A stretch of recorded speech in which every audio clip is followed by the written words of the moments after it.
മയക്കുമരുന്ന് വ്യാപാരത്തിനെതിരായ പടനീക്കം എന്നാണ് അവകാശപ്പെടുന്നതെങ്കിലും വെനസ്വേലയിലെ അതിവിശാലമായ എണ്ണപ്പാടങ്ങൾ ലക്ഷ്യമിട്ടാണ് അമേരിക്കയുടെ ഈ അധിനിവേശം എന്നത് വ്യക്തമാണ്. കഴിഞ്ഞ 2.5 പതിറ്റാണ്ടായി അമേരിക്കയ്ക്ക് തൊടാൻ കിട്ടാത്ത വെനസ്വേലയിലെ എണ്ണപ്പാടങ്ങളും ലാറ്റിൻ അമേരിക്കയിലാകെ വർദ്ധിച്ചു വരുന്ന ചൈനയുടെയും റഷ്യയുടെയും സ്വാധീനവുമാണ് അമേരിക്കയുടെ ഈ പുത്തൻ അധിനിവേശത്തിന് കാരണമെന്നാണ് വിദേശകാര്യ വിദഗ്ധരുടെ വിലയിരുത്തൽ. വെനസ്വേലയുടെ ഭരണം പിടിച്ചെടുത്തു എന്ന് പ്രഖ്യാപിച്ച അമേരിക്ക വെനസ്വേലിയൻ പ്രസിഡന്റ് നിക്കോളാസ് മഡൂറോയെയും ഭാര്യയെയും അമേരിക്കയിൽ വിചാരണ നേരിടണമെന്ന് പ്രഖ്യാപിച്ചിരിക്കുന്നു. അമേരിക്കൻ എണ്ണക്കമ്പനികൾ വെനസ്വേലയിൽ നിന്നും പണമുണ്ടാക്കുമെന്നും ട്രംപ് ഇതിനിടയിൽ നിലപാടും വ്യക്തമാക്കി. അപ്പോൾ എന്തൊക്കെയാണ് അമേരിക്ക വെനസ്വേലയിലും വിശാലമായ ലാറ്റിൻ അമേരിക്കയിലേക്കും ലക്ഷ്യമിടുന്നത് എന്ന കാര്യമാണ് ഇന്ന് നമ്മൾ ന്യൂസ് ആംഗിളിലൂടെ പരിശോധിക്കാൻ പോകുന്നത്. സുജിത് ചന്ദ്രൻ നമുക്കൊപ്പം വിശകലനവുമായി ചേരുന്നുണ്ട്. സുജിത് ചന്ദ്രൻ, ഗുഡ് മോർണിംഗ്. ഈ ലോക ചരിത്രത്തിൽ തന്നെ ഇതുവരെ കണ്ടോ കേട്ടോ പരിചിതമല്ലാത്തൊരു കാര്യമാണ് നമ്മൾ കഴിഞ്ഞ ദിവസം മുതൽ കാണുന്നത്. 2013 മുതൽ ഒരു സ്വതന്ത്ര രാജ്യത്തിൻ്റെ പ്രസിഡന്റായിരുന്ന ഒരാളെ മറ്റൊരു രാജ്യത്തലവൻ വന്ന് അദ്ദേഹത്തെയും അദ്ദേഹത്തിൻ്റെ ഭാര്യയെയും കടത്തിക്കൊണ്ടുപോകുന്നു, ബന്ദികളാക്കുന്നു. അതിനുശേഷം അതിൻ്റെ ദൃശ്യങ്ങൾ പുറത്തുവിടുന്നു. അതിനുശേഷം പ്രസ്താവന നടത്തുകയാണ്, അവിടെ ഒരു ഭരണമാറ്റം വരുമെന്ന് പ്രസ്താവന നടത്തുകയാണ്. അവിടെ ഈ നമ്മളിപ്പോൾ പറഞ്ഞതുപോലെ തന്നെ മയക്കുമരുന്ന് കടത്തൊക്കെ ആരോപിക്കുന്നുണ്ട് ട്രംപെങ്കിലും ഈ കാര്യം അറിയാവുന്ന എല്ലാവർക്കും അറിയാം എന്താണ് ട്രംപ് ലക്ഷ്യം വയ്ക്കുന്നതെന്നും അവിടുത്തെ എണ്ണപ്പാടകൾ ഇത്രയും കാലം അമേരിക്കയ്ക്ക് തൊടാൻ പോലും കഴിയാത്തൊരു സ്ഥിതിവിശേഷം അവിടെയുണ്ട്. അപ്പോൾ ഇതൊക്കെയാണ് ഇതിന് പിന്നിലെ പൊളിറ്റിക്സ് എന്ന് നിലനിൽക്കെ ട്രംപിൻ്റെ ഈ ഒരു കടന്നുകയറ്റം, ട്രംപിൻ്റെ ഈ നടപടി, അത് അതിരു കടന്നതിനും അപ്പുറം എന്തെങ്കിലും വാക്കുണ്ടെങ്കിൽ അതുകൊണ്ട് മാത്രമേ വിശേഷിപ്പിക്കാൻ സാധിക്കുകയുള്ളൂ. ഇത് ഒരു ജനാധിപത്യ ധ്വംസനം കൂടിയാണ്. അപ്പോൾ നിലവിലെ അമേരിക്കൻ നീക്കങ്ങളെ നമ്മൾ എങ്ങനെ വേണം വിലയിരുത്താൻ? രണ്ടാമത്തേത്, ഇനി ലോകരാജ്യങ്ങൾ സ്വീകരിക്കുന്ന നിലപാടാണ്. നോക്കൂ, മറ്റ് രാജ്യങ്ങളെ പോലെയല്ല. ഇപ്പം വെനസ്വേലയെ എത്ര പേർ പിന്തുണയ്ക്കുമെന്നുള്ളത് അറിയേണ്ടി ഇരിക്കുന്നു. ഇപ്പോൾ വെനസ്വേലയ്ക്ക് മേലുള്ള റഷ്യയുടെയും ചൈനയുടെയും ഒക്കെ ഒരു സ്വാധീനം നമുക്കറിയാം. ഇപ്പോൾ റഷ്യയുടെ ഇന്നലത്തെ ഒരു പ്രസ്താവന മാത്രമാണ് വന്നത്, ഈ മഡൂറോയെ മോചിപ്പിക്കണം എന്നൊരു ഒറ്റ പ്രസ്താവന വന്നിട്ടുള്ളൂ. ചൈനയുടെ ഭാഗത്തു നിന്ന് ഒരു വലിയ പ്രതികരണം വന്നിട്ടില്ല. അതേസമയം ഇറാന്റെ ഭാഗത്തു നിന്ന് കടുത്ത പ്രതികരണം വന്നിട്ടുണ്ട്. പക്ഷേ ഇറാൻ നമുക്കറിയാം ഇപ്പം നിലവിൽ തന്നെ സാങ്ഷൻസ് ഒക്കെ നേരിടുന്ന ഒരു രാജ്യമാണ് ഇറാൻ ഒപ്പം ചേരാൻ മറ്റ് ലോകരാജ്യങ്ങളൊക്കെ വിസമ്മതിക്കുന്ന ഒരു ഘട്ടമുണ്ട്. അപ്പോൾ എന്താണ് ഈ നിക്കോളാസ് മഡൂറോയെ ഇപ്പോൾ ബന്ദിയാക്കിയതിന് പിന്നാലെയുള്ള അമേരിക്കൻ നീക്കങ്ങളെ നമുക്ക് എങ്ങനെ വിലയിരുത്താം സുജിത് ചന്ദ്രൻ? മറ്റ് ലോകരാജ്യങ്ങൾ ഇതിനെ എങ്ങനെയാകും വിലയിരുത്തുക? ആ നീക്കങ്ങൾ അമേരിക്കയ്ക്ക് എത്ര കണ്ട് നിർണായകമാകും?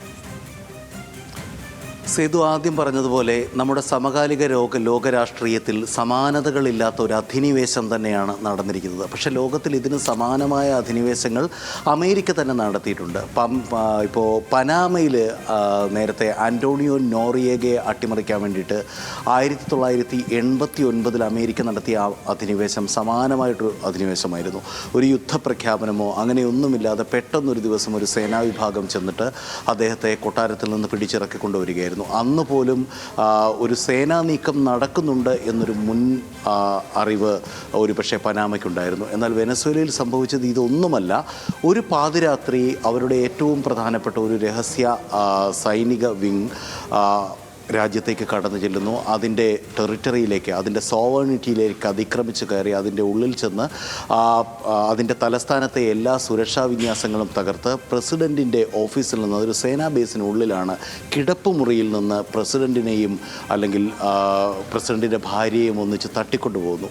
ഇത് നേരത്തെ ഇറാഖിൽ സംഭവിച്ചിട്ടുണ്ട്. പക്ഷേ അത് യുദ്ധത്തിൻ്റെ ഇടയിലാണ്. നേരത്തെ പറഞ്ഞ പനാമയിൽ സംഭവിച്ചിട്ടുണ്ട്. പക്ഷേ അതിലൊന്നും കാണാത്ത, സമാനതകളില്ലാത്ത അധിനിവേശമെന്നോ കാട്ടാളത്തമെന്നോ പറയാവുന്ന ഒരു തെമ്മാടിത്ത നടപടി എന്ന് പോലും കടന്നു വിശേഷിപ്പിക്കാവുന്ന കാര്യമാണ്. അധിനിവേശം തന്നെയാണ് വെനസ്വേലയിൽ സംഭവിച്ചത്. എന്താണ് ഇതിന് കാരണമെന്നാണ് സേതു ശരിക്കും ചോദിച്ചത്. ശരിക്കും ഇത് ട്രംപിൻ്റെ ദീർഘകാല പദ്ധതി തന്നെയാണ്. ആദ്യം ട്രംപ് അധികാരത്തിൽ വന്ന സമയത്ത് തന്നെ വെനസ്വേലയിലും വിശാലമായി ലാറ്റിൻ അമേരിക്കയിലും ട്രംപിന് കണ്ണുണ്ടായിരുന്നു.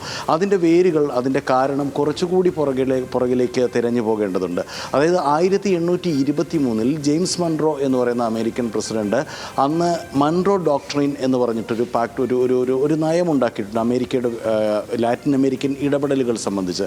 അന്ന് ഈ സാമ്രാജ്യത്വത്തിൻ്റെ കാലമായിരുന്നു. സാമ്രാജ്യത്വത്തിൻ്റെ കാലത്ത് കോളനൈസേഷനിൽ നിന്ന്, അതായത് യൂറോപ്യൻ വെസ്റ്റേൺ കോളനൈസേഷനിൽ നിന്ന് ഈ രാജ്യത്തെ, ഈ ലാറ്റിൻ അമേരിക്കൻ രാജ്യങ്ങളെ സംരക്ഷിക്കാൻ വേണ്ടിയിട്ടാണ് അമേരിക്ക ആ ഒരു നയം കൊണ്ടുവരുന്നത്. അതായത് വെസ്റ്റേൺ രാജ്യങ്ങൾ അല്ലെങ്കിൽ യൂറോപ്യൻ രാജ്യങ്ങൾ ലാറ്റിൻ അമേരിക്കയിൽ ഇടപെടാൻ പാടില്ല, പകരം യൂറോപ്യൻ രാജ്യങ്ങളിലേക്ക് ഭരണപരമായ ഇടപെടലുകൾക്കൊന്നും അമേരിക്കയും പോവില്ല എന്നായിരുന്നു ആ കരാർ. കാലാന്തരെ സംഭവിച്ചത് എന്താണെന്ന് പറഞ്ഞാൽ ഈ കോളനൈസേഷനെതിരെ കൊണ്ടുവന്ന ഈ കരാർ അമേരിക്കയുടെ തന്നെ സാമ്രാജ്യത്വത്തിൻ്റെ ഉപകരണമായി മാറുകയാണ് ഉണ്ടായത്.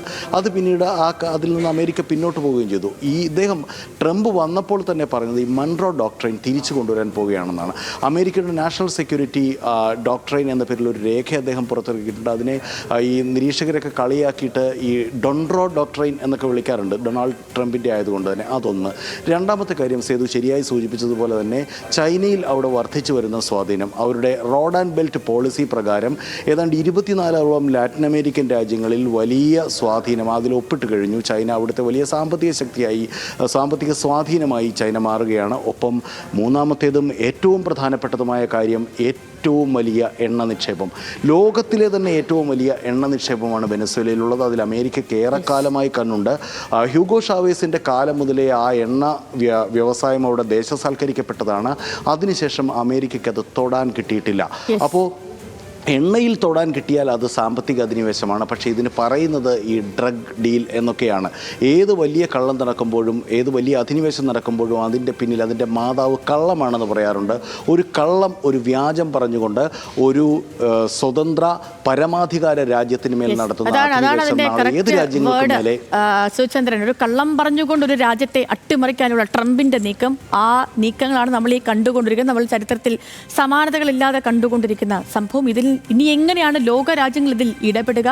ചില രാജ്യങ്ങളിലൊക്കെയും പ്രതികരണം വന്നു തുടങ്ങിയിട്ടുണ്ട്. അപ്പം മറ്റ് രാജ്യങ്ങളൊക്കെ ഇതിൽ എന്തൊക്കെ നിലപാട്, ഇതിൽ പ്രധാനമായിട്ടും റഷ്യയും ചൈനയും ഒക്കെ സ്വീകരിക്കുന്ന നിലപാടുകൾക്കും ഇറാൻ ഓൾറെഡി കടുത്ത നിലപാടെടുത്തിട്ടുണ്ട്. പക്ഷേ ഇറാനെ നമുക്കറിയാം, ഈ അമേരിക്കയുടെ തർക്കം തന്നെ ഒരുപാട് ഉപരോധങ്ങൾ നേരിടുന്ന ഒരു രാജ്യമാണ് ഇറാൻ. പക്ഷേ മറ്റ് രാജ്യങ്ങൾ ഇതിൽ സ്വീകരിക്കുന്ന നിലപാടുകളൊക്കെ ഏറെ ശ്രദ്ധേയമാകും. നോക്കാം വരും അടുത്ത മണിക്കൂറുകളിൽ എങ്ങനെ ഈ വാർത്ത ഡെവലപ്പായിട്ട് വരുന്നുണ്ട് എന്ന്.